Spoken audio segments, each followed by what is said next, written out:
हम लोगों के दिलों में जगह पैदा कर सकते हैं। मैं 2003 की बात बताता हूं आप लोगों को। मैं संसद में नहीं था उस समय। कांग्रेस पार्टी के अध्यक्ष सोनिया गांधी जी थी और अटल बिहारी वाजपेयी जी प्रधानमंत्री थे। 2004 के लोकसभा चुनाव आने वाले थे। 2003 में, मुझे महीना याद नहीं, लेकिन सोनिया गांधी जी ने देश भर के 15-20 नौजवान लोगों को एआईसीसी में बुलाया। मुझे भी आमंत्रण दिया। मैं वहां गया और उड़ीसा, बंगाल, कलकत्ता, हर जगह से, पंजाब, राजस्थान के लोग आए थे और सोनिया जी ने अकेले वहां मुलाकात करी एज कांग्रेस प्रेसिडेंट। और उन्होंने कहा कि अगले साल लोकसभा का चुनाव है, हमारी पार्टी में कार्य समिति भी है, प्रभारी भी हैं, बड़े बड़े पदों के लोग हैं, लेकिन 2004 में जब कांग्रेस पार्टी चुनाव लड़ने जाएगी तो मैं चाहती हूं कि आप सब मिलकर अपने अपने राज्यों में जाओ और सुनो और समझो कि इस देश का नौजवान हमसे क्या उम्मीद रखता है, ताकि उन बातों को मैं कांग्रेस पार्टी के मैनिफेस्टो में डाल सकूं। हम सबको इतना आश्चर्य हुआ कि इतनी बड़ी नेता, कांग्रेस के अध्यक्ष, उस टाइम में 23-24 साल का होगा मेरे ख्याल, ऐसे हम लोगों को बुलाया और बड़ा अनौपचारिक बात कर कर कहा कि आप जो कैंपसेस में, कॉलेजेस में, यूनिवर्सिटीज में जो यंग प्रोफेशनल्स हैं, उनकी बात को सुनो, गांव में, ढाणी में, शहरों में जाकर, और उनकी बातों को सुनकर हमको बताओ ताकि हम उसको अपने मैनिफेस्टो पर डाल सकें। नौजवान लोगों को राजनीति के अग्रिम पंक्ति में हमेशा कांग्रेस पार्टी ने जगह दी है और पिछले 8-10 सालों में जितने हमारे साथी यहाँ बैठे हैं, जिनको आज बहुत कुछ चुनाव लड़ने का मौका मिला, एमएलए एमपी बनने का मौका मिला, मैं समझता हूं ये कभी संभव नहीं होता अगर राहुल गांधी जी का हम सब का आशीर्वाद नहीं होता।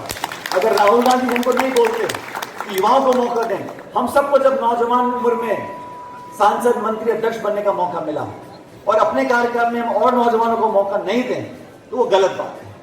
हम लोग जो पदों पर पहुंच चुके हैं, आज हमारी जिम्मेदारी बनती है कि हमसे जो उम्र में कम है उनका साथ हम दें, उनको रास्ता हम दिखाएं, उनकी गलतियों को सुधारें, अपने अनुभव का लाभ उन लोगों को दें। ये जिम्मेदारी हम सब मंच पर बैठे हैं और ये हमारी जो टीम है। आज जूली जी का भाषण सुन रहा था मैं, सदन के अंदर जब नेता प्रतिपक्ष पहली बार बने तो बहुत से लोग सोचते थे टीकाराम जी कि पता नहीं जूली जी का भाषण कैसा होगा, कैसा नहीं होगा, लेकिन मैं सदन में बैठा था और मैं आपको आज सब लोगों के सामने बताना चाहता हूं, नेता प्रतिपक्ष बनने के बाद आपने जो करारा भाषण दिया, जो आपने जो वहां भाषण दिया था, जितने भाजपा के साथी बैठे थे वो अपना सर हिला के 5 साल के लिए मारे गए और अभी भी आप हर बात पर उठकर अपनी बात को रखते हो। मुझे खुशी है कि गरीब परिवार के, दलित परिपेक्ष का आज नौजवान, मेरे उम्र को कम ही आप मेरे से एक साथ मेरे उम्र के हैं, लेकिन हम डोटासरा जी, टीकाराम जी और हमने इकट्ठा काम किया। जिले के अध्यक्ष थे, मैं प्रदेश में अध्यक्ष काम कर रहा था, आज मैं दिल्ली का महासचिव हूँ, ये प्रदेश अध्यक्ष और नेता प्रतिपक्ष हैं। समय का चक्र रुकता नहीं है साथियों, इसलिए यहाँ जितने आप बैठे हो, आप भी कभी ना कभी इन पदों पर बैठोगे।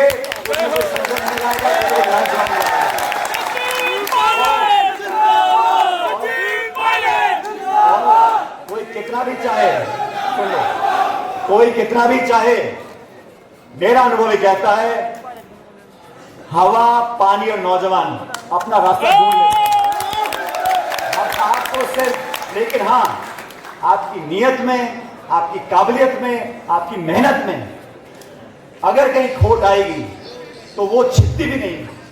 तो कृपया करके संकल्प लो, मेहनत करो। समय लग सकता है, लेकिन मैं बता रहा हूं आप लोगों को, अगर आप मेहनत करते रहोगे आपका समय जरूर आएगा।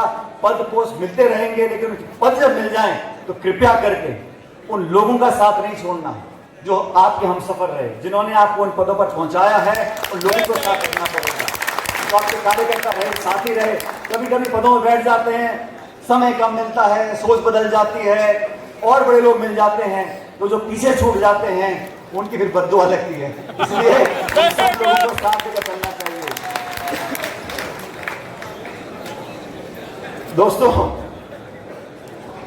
मैंने शुरू में जब कहा कि ये नीट का प्रकरण, इसने देश को हिला दिया है और अब मैं देखता हूं कहीं ना कहीं, जब सरकार तो बन गई बीजेपी की, लेकिन थोड़ा थोड़ा परिवर्तन मीडिया में भी आया है। अब वो भी जो है मुद्दों को दिखा रहे हैं, कमियों को बता रहे हैं और विपक्ष की आवाज को वो थोड़ा बहुत दिखाना उन्होंने शुरू किया है।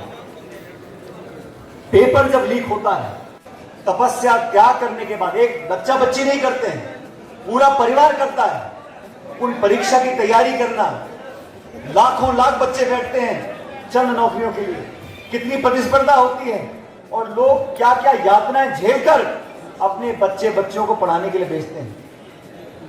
और उसके बाद जो पूरे देश में आज इतना बहुत बड़ा कांड बन चुका है, उस नीट की परीक्षा का सरकार के पास कोई जवाब नहीं है।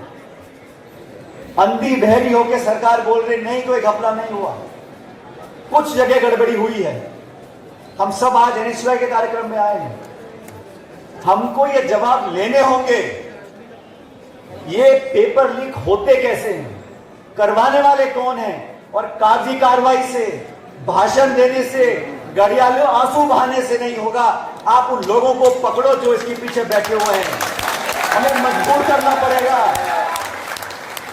साथियों, हमें मजबूर करना पड़ेगा देश के उन लोगों को जो सत्ता में रहते हुए इस घिनौने अपराध को बर्दाश्त करते हैं। मैं आरोप भी नहीं लगा रहा हूं, लेकिन जो लोग ऐसे अपराध को बर्दाश्त भी कर रहे हैं वो उतने ही गुनहगार हैं। और छात्र संघ की बात करते हैं, धीरज जी बोल रहे थे, प्रदीप जी बोल रहे थे, सही बात है, अच्छा खाना मिलना चाहिए, हॉस्टल की सुविधा होनी चाहिए, छात्रों के अधिकारों पर लड़ाई मिलनी चाहिए, लेकिन जिस काम के लिए हम पढ़ाई कर रहे हैं, जिन परीक्षाओं में हम बैठना चाहते हैं, उनकी बोली लगेगी, वो हजारों लाखों में बिकेंगे और करोड़ों हमारे बच्चे परिवार मातम बनाएंगे, दुख बनाएंगे, कचहरी के चक्कर काटेंगे।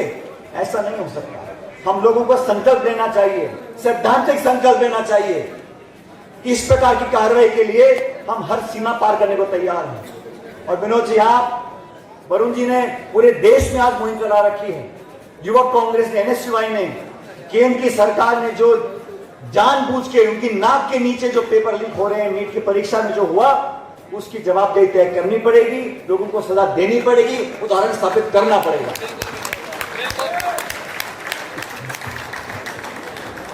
डोटासरा जी बता रहे थे कैसे सबको साथ लेके हम लोग चल रहे हैं, और ये कांग्रेस की किसी एक नेता की बात नहीं है। ये 135 साल से इस पार्टी में बहुत लोगों के लिए बहुत मौके दिए हैं और एक ऐसी सोच पैदा करी है जो इतनी व्यापक है, उसमें हर उम्र का, हर धर्म का, हर पृष्ठभूमि का, हर जाति का व्यक्ति समा सकता है। जरूरत इस बात की कि उस भावना को हम पैदा रखें। आज युवाओं के लिए हम सब युवाओं की बातें करते हैं, नौजवान देश का भविष्य है, नौजवान देश का भविष्य है। मुझे भी 25 सालों में सुनते सुनते हकीकत यह है साथियों कि नौजवान देश का वर्तमान है, भविष्य तो बहुत लंबी बात है, वर्तमान है, तो हमें समझना पड़ेगा, इस बात को एक्सेप्ट करना पड़ेगा। और राजस्थान के बारे में वरुण जी बता रहे थे, राजस्थान वो राज्य है जहां बहुत सारे नौजवानों को मौका मिला। मौका सिर्फ प्लेटफॉर्म मिलता है। आज ये अध्यक्ष बने हैं, पहले अभिषेक चौधरी अध्यक्ष थे, उससे पहले राकेश में बहुत अध्यक्ष थे, आगे भी अध्यक्ष होंगे। उस प्लेटफॉर्म का हम इस्तेमाल कैसे करते हैं? आप अपनी काबिलियत क्या स्थापित कर पाते हो? आप अपने आचरण से, अपनी वाणी से, अपने भाषण से, अपनी सोच से, अपनी कार्रवाई से, अपनी कार्यप्रणाली से क्या लोगों को जीत सकते हो? पद देना बहुत बड़ी बात नहीं है, पद तो कभी ना कभी किसी के पास रहता ही है।